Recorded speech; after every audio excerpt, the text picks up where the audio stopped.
member of the Zuni tribe. Welcome, Dr. Kylie Ariel Bemis.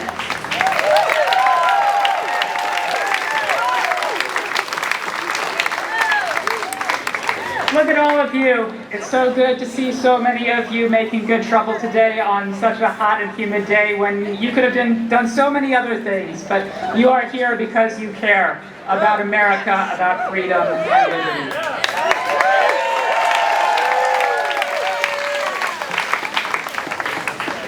We march today to make good trouble. But the true trouble is in the soul of this nation.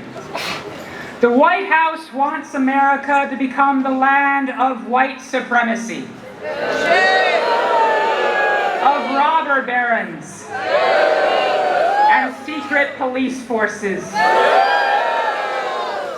A child of immigrants in Milford cannot go to school without fearing arrest. A mother in Worcester is stolen off the street in front of her daughters. Our president has already incited a lynch mob to storm our Capitol and overturn the results of a free and fair election once before. We face tyranny that may feel unprecedented. The American dream may feel like a distant fairy tale. But that has always been the reality for far too many of us. And we are here today to remind ourselves that freedom and equality have always been won through struggle. Good trouble has taken many forms in this land since before America was called America. When my Pueblo ancestors sent runners from village to village, carrying knotted ropes, undoing one knot each day, and on the undoing of the last knot, they rose up against their Spanish oppressors. That was good trouble.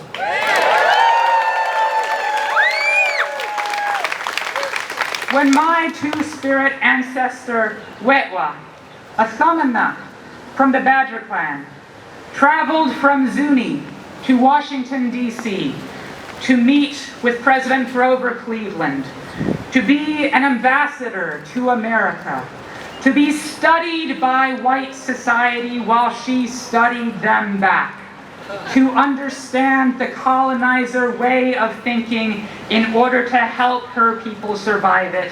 That was good trouble. When American soldiers marched on Zuni from Fort Wingate to occupy the village, to arrest our Bow priests, to take our children, and my two-spirit ancestor, Wetwa, stood up against them and was arrested and imprisoned in Los Lunas for a month. That was good trouble. When my father, a grandson of Polish and Swedish immigrants, fell in love with my Zuni mother, and they chose to marry each other in a decade when interracial marriage was still a dangerous and radical idea in so many parts of America, that too was good trouble.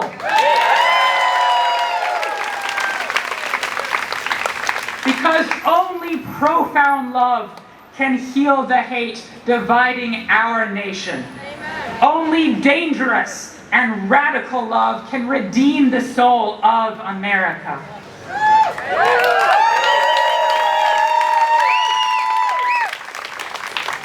When we find ourselves staring down the barrels of death rifles and say, "You may shoot me, but it is only your own soul you will kill.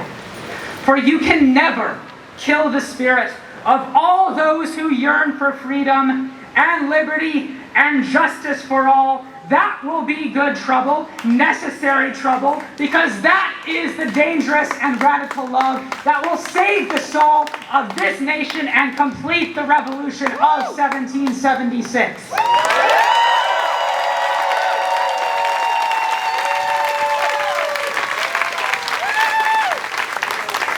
We may be afraid, but have hope. Good trouble, necessary trouble, is in the bones and blood of this nation, because the legacy of good trouble is not solely the legacy of any single man, but of Americans of all races and creeds coming together and collectively saying, this is not good enough. We can do better. We must do better. The story is not finished yet because the dream has not been realized yet. That is why we are here.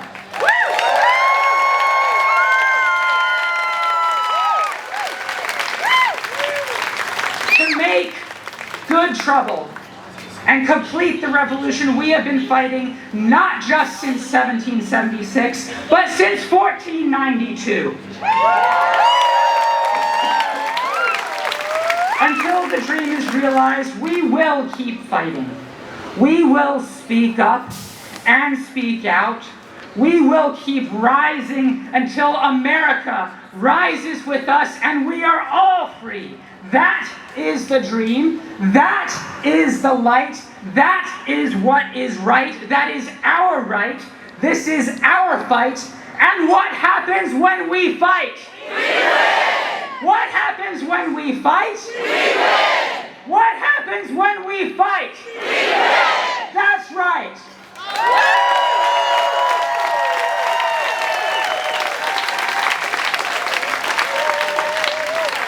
Wow. That was so inspirational. I love our speakers. And now